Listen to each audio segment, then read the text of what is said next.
Bienvenue à Pontevedra. Aujourd'hui, je t'amène découvrir cette ville située à 20-25 km au nord de Vigo, une ville d'environ 75, 80, 85 000 personnes. Et là, je suis arrivé en plein cœur du centre-ville, dans la vieille partie du centre-ville. Donc juste là, on a l'ancien City Hall, donc l'ancien hôtel de ville, qui est désormais un bâtiment a priori d'exposition. Et juste là, on a plusieurs bâtiments administratifs avec notamment plusieurs universités. Et juste derrière moi, ce monument, c'est un monument dédié aux résistants, aux soldats qui ont essayé de lutter contre l'invasion française de Napoléon. Juste derrière, on a un parc et je te propose aujourd'hui de découvrir toute cette zone, tout ce centre-ville historique de Pontevedra. Et ça s'annonce plutôt sympa, notamment avec ce ciel bleu et ce soleil. Allez, c'est parti!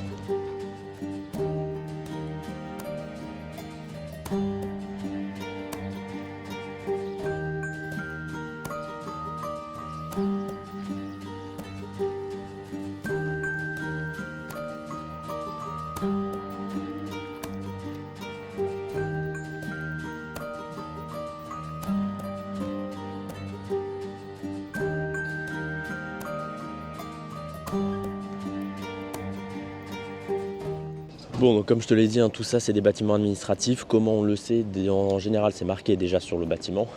Nous, en l'occurrence, c'est souvent marqué la députation provinciale de Galice, puisqu'ici, dans chaque province de Galice, il y a une députation, donc un bâtiment, on va dire, une délégation gouvernementale. Et en l'occurrence, on a toujours des drapeaux sur les bâtiments administratifs, que ce soit la mairie ou les palais de justice, etc., etc. Donc voilà, on arrive. On est toujours sur la place, mais on arrive là un peu plus vers la vieille ville, donc on va venir s'enfoncer vers la vieille ville et on commence déjà avec les ruines d'une ancienne église a priori. On va aller voir ce que c'est de plus près et puis ensuite on va continuer un peu plus dans cette vieille ville qui n'est pas forcément très grande, mais voilà, plutôt intéressante. Et donc ça, c'est les ruines de San Domingos, une ancienne église. Les dominicains arrivent à Pontevedra à la fin du XIIIe siècle. Il existe une documentation en 1282 d'une petite communauté de frères dans le quartier de Murela, près de l'actuelle chapelle de San Roque. Seul le chevet, avec 5 absides exceptionnelles dans le gothique galicien, est conservé, ainsi qu'une partie du mur sud de l'église et l'entrée du chapitre du couvent de Santo Domingo, fondé vers 1282, bien que les travaux sur le temple actuellement conservé n'aient commencé qu'en 1383 et se soient poursuivis tout au long du XVe siècle. Après avoir servi successivement de prison pour femmes, d'hospice, d'école maternelle et d'autres usages spécifiques dictés par la mairie, il se détériora jusqu'à atteindre un état de ruine et cette église commença à être détruite à partir de 1864 et subit diverses démolitions au fur et à mesure des siècles jusqu'en 1895, date à laquelle le complexe fut déclaré monument national.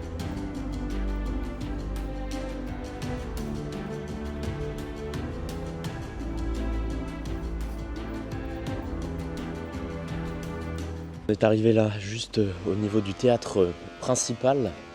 Bon, on est arrivé juste ici au niveau du théâtre principal qui est juste derrière l'ancien City Hall, l'ancien hôtel de ville, et on retrouve un petit peu l'architecture que l'on a partout ici en Galice, dans les vieilles villes, tout simplement dans les vieux centres historiques.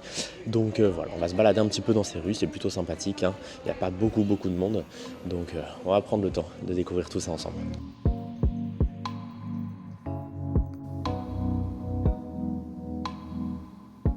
Bon, on est vraiment en plein cœur de la vieille ville, il n'y a pas grand monde, je suis quasi tout seul, donc on va se balader ici tranquillement, on va aller un peu plus vers la partie commerçante ensuite, et où ça vit un peu plus quand même, mais moi j'aime bien me perdre un petit peu dans ces petites rues, et là on est arrivé sur deux choses intéressantes. On est à un carrefour avec 5 rues qui viennent se croiser, juste ici, donc c'est une petite place, c'est la Plaza das Cinco Ruas, la place des 5 rues tout simplement, et à chaque croisement de rue, on a une petite croix comme ça, avec à chaque fois quelques petites figurines, quelques petites sculptures. Et la deuxième chose très importante, c'est cette maison Alors pourquoi cette maison est importante? Parce qu'à l'intérieur de cette maison, il y a Balé Inclán qui y a vécu. Donc c'est quelqu'un d'important ici en Galice. Et donc à Pontevedra, c'est l'une des personnalités. Et elle a vécu ici. Et juste en face, ils ont mis une petite évidemment affiche pour dire qu'il a vécu là. Et juste en face, ils ont affiché juste ici. Ici vivent les voisins, ont vécu les voisins de Balé Inclán. Donc c'est assez fun. Ce qu'on va faire nous, c'est qu'on va monter et on va aller jusqu'à l'église qui est en face de nous. Normalement on peut rentrer dedans. C'est l'église Sainte-Marie. Et de ce qui y paraît, ça a l'air assez sympa à l'intérieur et on peut monter à une tour pour voir toute la ville. Donc c'est parti.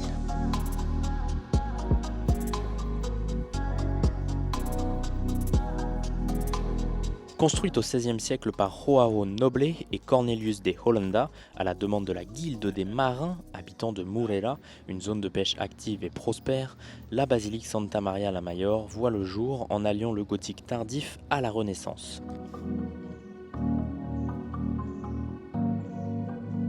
Bon, on est arrivé sur une autre petite place. On repartira ensuite par là-bas pour continuer de visiter tout ça. Comme tu peux le voir, on est revenu à un croisement avec là en l'occurrence 3 rues. Donc, qui dit croisement dit petite croix. Vous allez voir que c'est vraiment partout comme ça, ici à Pontevedra et même en Espagne de manière générale.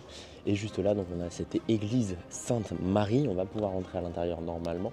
Et juste là, on a un Christ, puisque à l'époque, tout ce quartier, toute cette zone était à l'intérieur de la muraille médiévale. On a d'ailleurs quelques ruines que l'on va aller voir juste après. Et on en a également dans le musée que l'on essaiera de faire. Mais c'était également un quartier qui était majoritairement habité par les marins.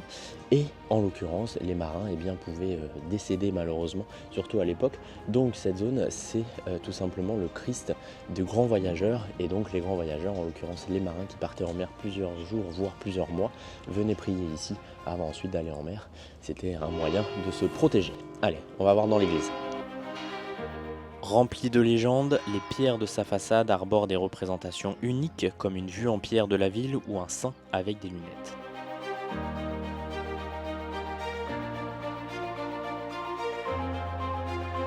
Devenue basilique mineure depuis 1962, année où le pape Jean XXIII lui a accordé ce titre, la basilique Santa Maria la Maior se compose de 3 nefs séparées par des colonnes.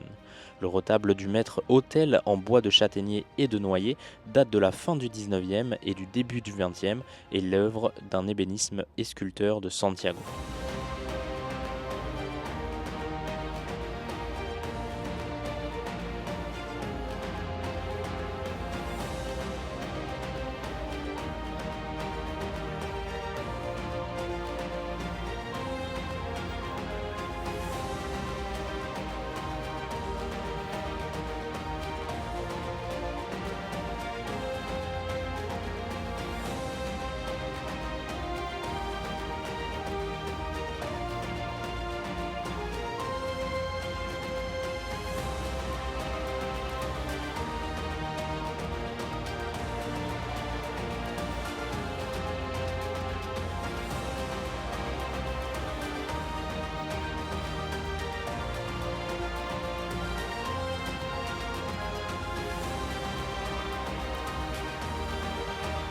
Bon, j'ai pu accéder à la tour qui a un petit musée sur 2-3 salles et puis tout en haut on arrive donc au sommet entre guillemets de cette église et surtout au niveau des cloches et on a une vue vraiment sur toute la vieille ville de ce côté-là, sur les montagnes de l'autre côté, plutôt sympathique.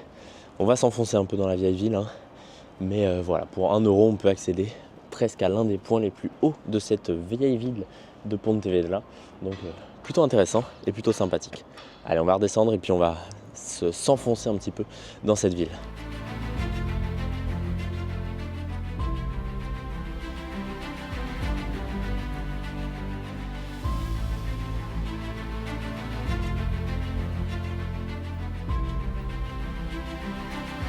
Voilà, église très très sympathique de l'intérieur comme de l'extérieur. Alors normalement on n'avait pas le droit de filmer, j'ai filmé un peu en scred, mais voilà. En tout cas on a pu aller jusqu'en haut, là-bas on a une belle vue sur la vieille ville. Avec le soleil c'était un peu en contre-jour, mais très jolie église et ils sont en train de la restructurer un petit peu, de la restaurer sur cette partie pour la rendre un peu plus blanche et un peu plus jolie. Nous, avant d'aller dans ce côté, comme je vous ai dit, on va juste descendre pour voir la muraille médiévale, les vestiges, en tout cas les ruines de cette muraille médiévale, et puis ensuite on continuera par là-bas pour continuer de découvrir cette jolie ville de Pontevedra sous le soleil et le ciel bleu. Donc c'est plutôt sympa. Quelques nuages quand même, mais ça va. La première enceinte fortifiée de la ville a été construite au XIIe siècle, mais la construction des remparts définitifs de Pontevedra a commencé au XIIIe siècle dans le but de servir de fortification défensive de la ville. Sa construction s'est poursuivie au XIVe et s'est finalement achevée au XVe siècle. Bon, je vous ai dit que c'était des ruines, il n'en reste pas beaucoup si on compare par exemple à la forteresse médiévale de Lugo ou même de là où on était il n'y a pas très longtemps, de Léon. Mais bon, c'est pas grave, ça fait partie du jeu. Dans tous les cas, plutôt sympathique là, toutes ces vieilles maisons. Là du coup on est à l'intérieur de la vieille forteresse de l'ancienne ville de Pontevedra. Et on est revenu au niveau de cette église que l'on a déjà vue et dans laquelle on vient de rentrer. Donc on va continuer notre petit parcours, on va essayer de se perdre un peu dans les rues, de visiter un petit peu tout ça. J'ai déjà fait un petit tour moi hier quand même avec la personne qui m'héberge ici. Donc voilà, je vais pouvoir éviter de me perdre complètement et vous amener à découvrir des endroits assez intéressants dont il m'a donné quelques petites anecdotes. Allez, je t'emmène avec moi et pour information, encore une petite croix car on est à un croisement avec deux rues.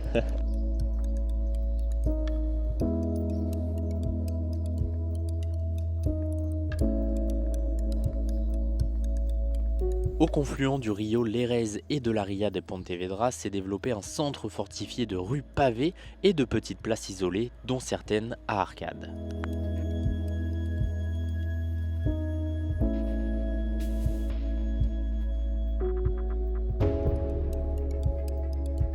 C'est la deuxième vieille ville la plus importante de Galice, après celle de Saint-Jacques-de-Compostelle.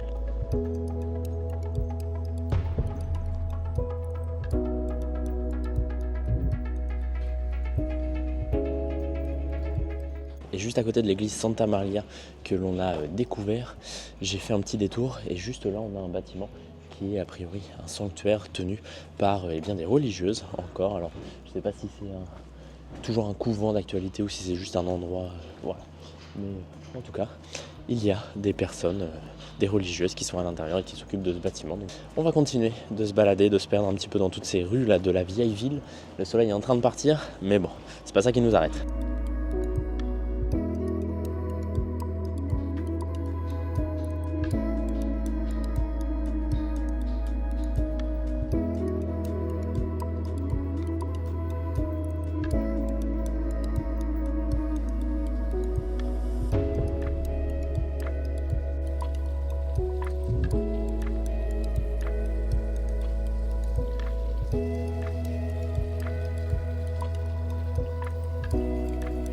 J'ai descendu tous les escaliers et je suis de l'autre côté de ce fameux sanctuaire. Comme tu peux le voir juste ici, une nouvelle petite croix, puisqu'on est encore à la croisée de plusieurs routes, plusieurs chemins. Comme je t'ai dit, il y en a presque partout ici, en Galice et même de manière générale en Espagne. Et juste là, derrière, on a la Casa del Barón, donc la maison du baron, qui est désormais un hôtel-restaurant assez haut de gamme, je crois. Mais dans tous les cas, la bâtisse, elle, reste super jolie, pardon. Donc voilà, je vais pas pouvoir rentrer dedans, je vais juste vous montrer un peu de l'extérieur et puis ensuite on repart vers les vieilles rues, juste ici, pour s'enfoncer encore un peu plus vers le centre-ville historique de Pontevedra.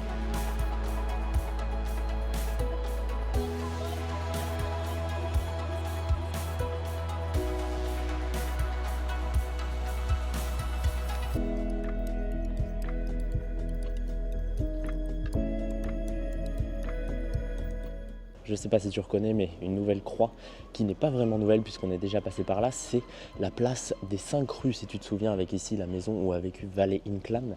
Donc nous, on a déjà fait toute cette zone, on va plutôt descendre dans les rues que je n'ai pas encore faites, c'est-à-dire par là-bas, et puis découvrir ce qui nous reste à découvrir dans cette ville.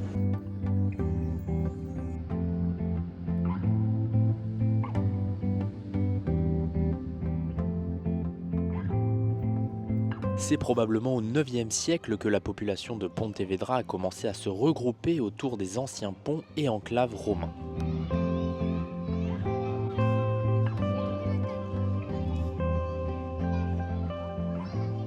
Je suis arrivé sur l'une des places les plus intéressantes, on va dire, pas forcément la plus grande, mais de par son architecture, c'est l'une des plus intéressantes. Elle a notamment un blason ici assez exceptionnel avec la couronne un peu en relief, absolument magique. Il y a des enfants qui sont en train de jouer là tout autour, donc ça fait un peu de bruit. Mais on est sur la place des Teucro. Je ne sais pas comment on le prononce. Dans tous les cas, c'est Teucro. Et cet homme est, sur le papier du moins, celui qui a découvert la ville de Pontevedra. Donc, très jolie place dédiée à cet homme-là.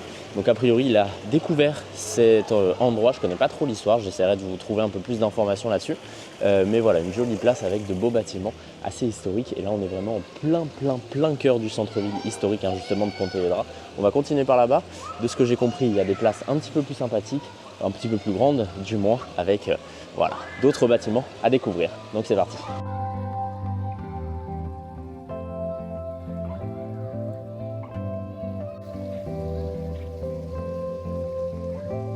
En 1169, le roi Ferdinand II de Léon lui accorde le statut de ville.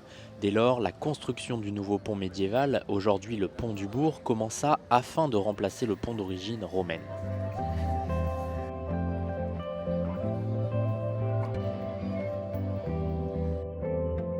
On est arrivé sur la place da Ferelia et on est en plein sur le chemin de Compostelle, car oui, il y a toujours un chemin de Compostelle ici en Espagne. On est sur le chemin portugais bien évidemment cette fois, puisqu'on va vers le Portugal ensuite, hein, donc dans l'autre sens, ils vont vers Santiago, ceux qui font en tout cas le chemin de Compostelle portugais. Donc voilà, il faut juste descendre, nous on l'a monté la rue, et juste là, on a une église vers laquelle on va se diriger, c'est l'église du Pèlerin tout simplement, et qui est évidemment l'un des monuments majeurs ici à Pontevedra pour les pèlerins, tout simplement, qui font Saint-Jacques-de-Compostelle. Donc là on est arrivé sur une très grande place, sûrement la place principale même de la ville, avec pas mal de jolis bâtiments et une église type couvent là-bas, monastère. Donc on va aller voir ce que ça donne, après on peut rentrer dans l'église. Donc c'est parti, et puis ensuite on se dirige vers l'autre église et on continuera de se balader dans cette ville. Le couvent de San Francisco a été fondé par François d'Assise qui s'arrêta à Pontevedra lors de son voyage sur la route portugaise du chemin de Saint-Jacques-de-Compostelle. L'édifice fut construit entre 1310 et 1360 avec le soutien financier des héritiers de Paio Gomes Charinho sur un terrain appartenant à la maison de Sotomayor qui à cette époque se trouvait encore hors du périmètre des remparts de la ville.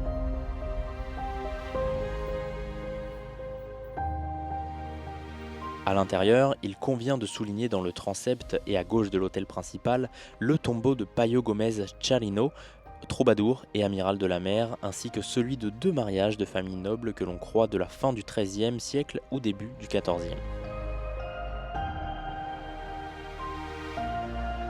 Elle a un plan en croix latine avec une seule nef, un transept, un toit en bois et des chœurs avec trois absides polygonales couvertes de voûtes d'ogives.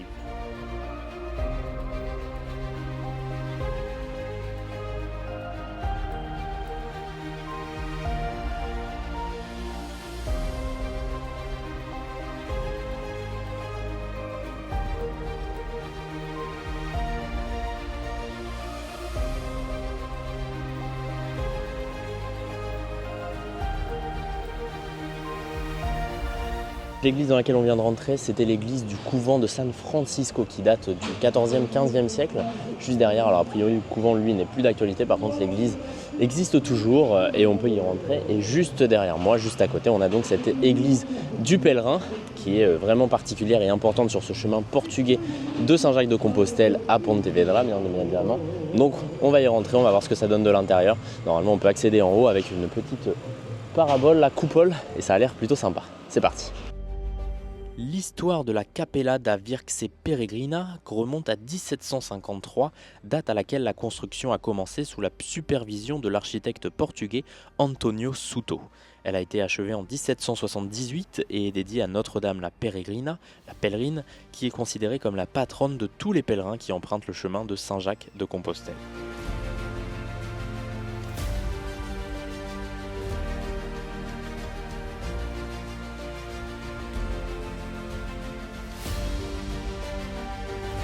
À l'intérieur, on découvre la statue de la Virgen Peregrina située derrière une vitre au-dessus de l'autel, dans une niche décorée de coquilles Saint-Jacques dorées.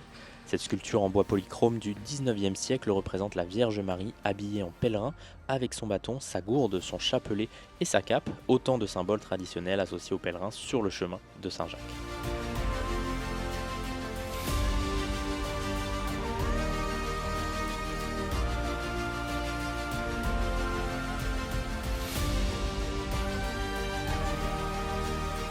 Elle se distingue par son style baroque rococo et sa forme unique qui ressemble à une coquille Saint-Jacques.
Bon, toujours dans ce centre historique, là on est arrivé sur la Plaza de la Legna, très très mignonne avec tous ces vieux bâtiments là.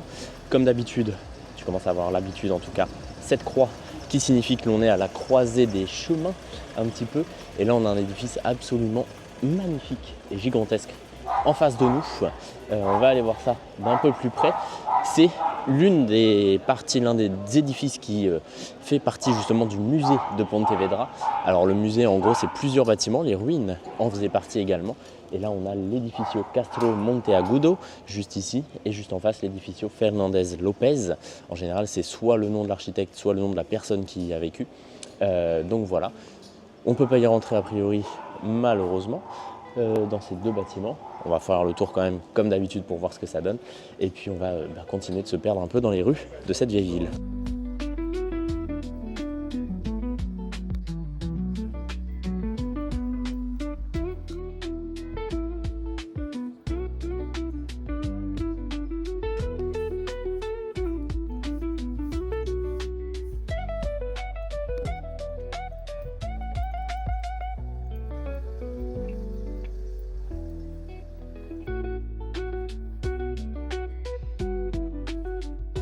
Bon, et donc juste derrière ces deux bâtiments qui font partie du musée, on a un autre bâtiment qui fait partie du musée, qui est peut-être même l'un des plus importants, je pense, dans ce musée un peu à ciel ouvert de Pontevedra. Ensuite, il y a une autre partie du musée un peu plus couverte où on ira avec notamment les anciennes ruines de cette forteresse médiévale, comme je vous ai dit. C'est le couvent de Santa Clara. Regardez-moi cette façade de l'église absolument magique. On va se détailler un petit peu toute cette façade et puis on fera le tour comme d'habitude pour en voir tous les détails. Construite entre 1696 et 1714 par les jésuites d'après des plans réalisés à Rome, l'église de San Bartolomé était l'église du collège que les jésuites possédaient dans la ville entre 1650 et 1767, année de leur expulsion d'Espagne. La collection du musée de Pontevedra permet de découvrir l'histoire et l'art galicien de la préhistoire au début du XXIe siècle et comprend également des œuvres d'autres régions d'Espagne et du monde.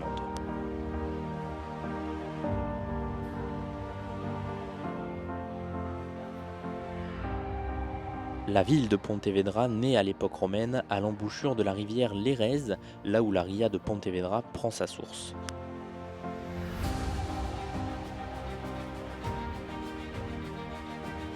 Bon, ça y est, je suis dans le musée gratuit, donc ça c'est intéressant à Pontevedra, un musée assez grand sur deux bâtiments.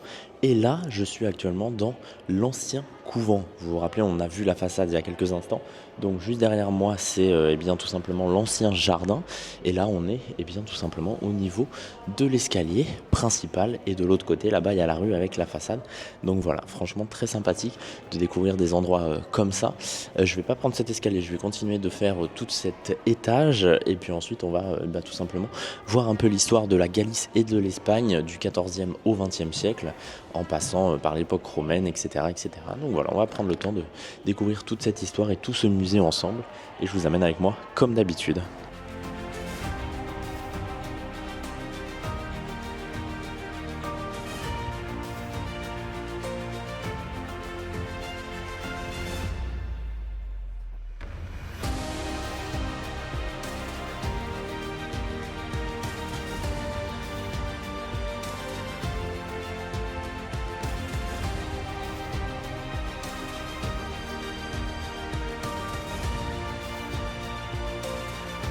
Bon, là, c'est assez intéressant, il y a des petites maquettes. Alors là-bas, il y a les maquettes des ruines que l'on a vues de l'ancien couvent. Et juste là, on a les maquettes donc, de ce fameux musée avec juste là-bas, je ne sais pas si vous allez bien voir, la partie récente du musée qui est juste en face de nous. Et juste là, l'ancien monastère couvent avec notamment eh bien, cette façade que l'on a vue tout à l'heure. Donc voilà, nous on est juste ici, un peu au milieu là, je ne sais pas trop où exactement, mais en gros on est entre les deux bâtiments, donc on va visiter un petit peu tout ça, c'est plutôt sympathique.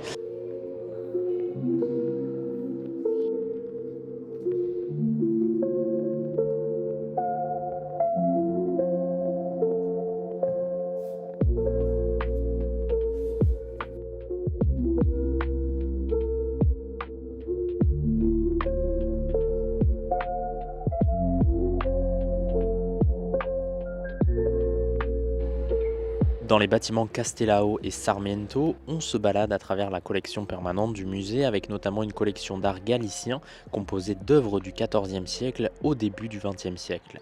Parmi ces œuvres, on retrouve des pièces de retable dont le seul retable médiéval peint de Galice conservé à ce jour, des peintures baroques en relief de José Gambino et José Ferrero, les paysages romantiques de Gennaro Pérez Villamil, ainsi que plusieurs œuvres des peintres de la Xeración d'Oente, dont Sotomayor, Arturo Suto, Maruja Malo ou encore Laxero.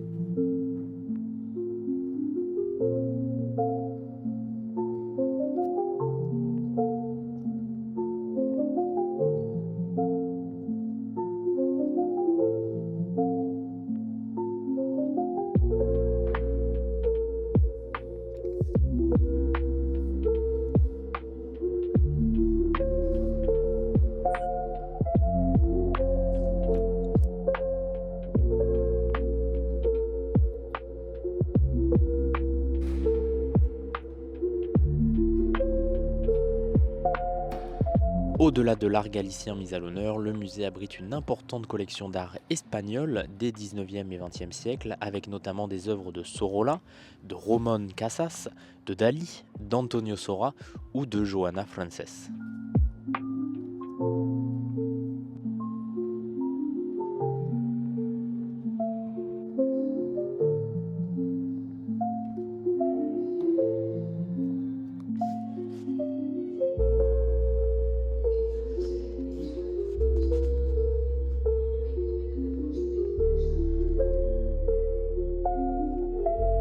Bon, juste là, on a une salle dédiée à Manuel Quiroga, qui est tout simplement né ici à Pontevedra au début du XXe siècle et qui était un virtuose du violon.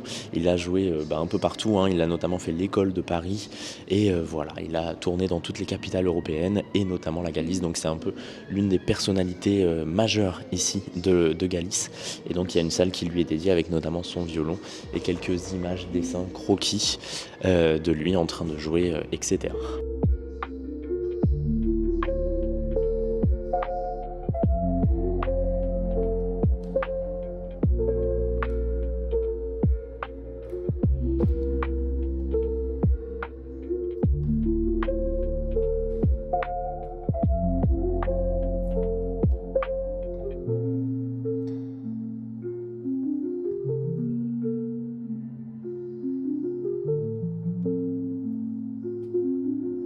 Ouais, juste là, on a deux salles qui sont dédiées à une autre personne très importante ici en Galice, qui est née à La Corogne, donc juste à côté de là où on est, pas très loin en tout cas. C'est Castelao, plus précisément de son prénom, si je vous le dis en entier, c'est Alfonso Daniel Rodríguez Castelao, et qui est connu pour plusieurs peintures qui sont ici. C'est voilà, assez intéressant. Bien évidemment, lui s'est démarqué surtout avec la tête de ses personnages. Il a un style très particulier, vous allez voir ça, avec les peintures qui sont derrière moi. Mais voilà, il y a 2 salles qui lui sont dédiées, donc on va en savoir un peu plus sur ce peintre connu de Galice. Afonso Daniel Manuel Rodríguez Castelao était un écrivain et un artiste galicien, mais également un homme politique. En 1926, il est nommé académicien de l'Académie royale de Galice et en 1931, il fut élu député de l'Organisation républicaine autonome de Galice avant de devenir membre de la Deuxième République espagnole et de participer à la constitution du Parti galicien.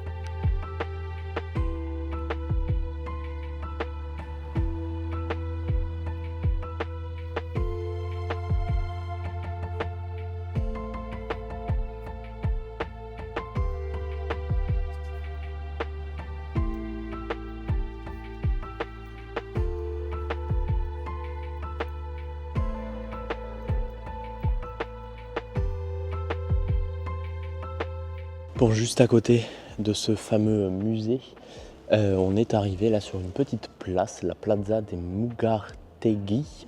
A priori, c'est ce qui a marqué sur la place, sur la façade. Ah, sauf que le nom a changé a priori puisqu'il y a une plaque un peu plus récente. Finalement, c'est la Plaza da Pedrera. Voilà, des fois les noms changent ici, partout les noms ont changé, c'est marqué sur les plaques le nouveau nom avec les anciens noms juste en bas en plus petit. Vraiment personne là dans cette zone. Je vais passer sous cette arche, je sais pas trop où je vais atterrir, mais je pense qu'on a déjà fait quasi la plupart des rues de cette vieille ville de Pontevedra, donc on va plutôt se diriger ensuite vers la partie pas plus récente mais plus vers l'eau, puisque eh bien, il y a une partie un peu ancienne séparée par l'eau, et là on arrive au niveau du marché municipal, donc on va aller faire un tour dans le marché et puis ensuite donc on se dirige vers ces petits cours d'eau.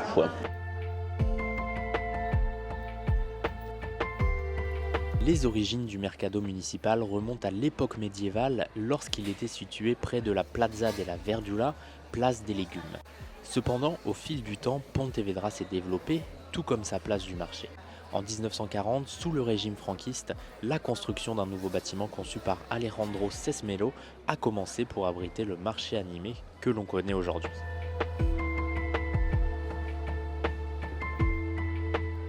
Bon, et à l'étage de ce marché municipal, on a une petite cafétéria avec plusieurs petits kiosques, et bien tout simplement de restauration. Alors là, il n'y en a pas beaucoup qui sont ouverts, mais voilà, c'est toujours sympa de voir cette vie locale ici à Pontevedra.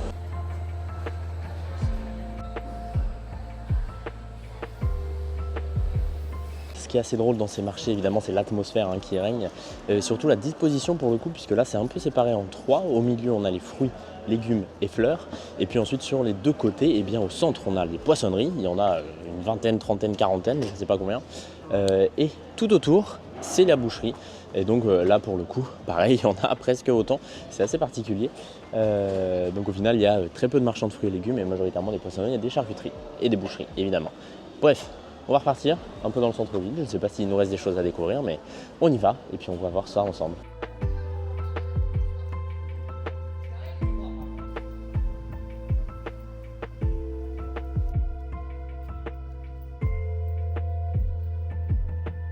Bon, on est arrivé sur une autre petite place, c'est la Plaza de Méndez Núñez plutôt, qui a sa statue juste au centre et qui a également une statue à Saint-Jacques-de-Compostelle, si vous vous souvenez. C'est dans les hauteurs de la ville, avec une superbe vue là dans le parc d'Alameda sur la cathédrale. Lui, il est assis sur un banc, là pour le coup il est debout, mais voilà, c'est une personnalité assez importante ici en Espagne et surtout en Galice.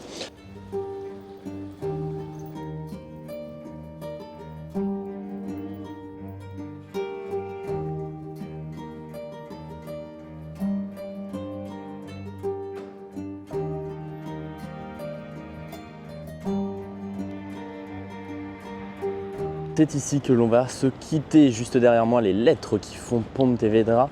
Je suis arrivé à la station d'autobus de Pontevedra. Juste là-bas, il y a la gare ferroviaire également. Et je vais prendre un bus direction la prochaine ville qui est Vigo. Donc nous nous retrouvons bientôt du côté de Vigo pour découvrir cette grande ville, la plus grande de Galice, puisqu'il y a 250 000 personnes qui habitent là-bas. Et puis on est un peu plus proche de l'océan encore, avec notamment la Ria de Vigo, qui est assez sympathique normalement. Donc voilà, rendez-vous très bientôt vers Vigo. N'oublie pas de t'abonner à cette chaîne, de me rejoindre sur Insta et TikTok. C'est guillaume.lre. Je te dis à très bientôt. Ciao.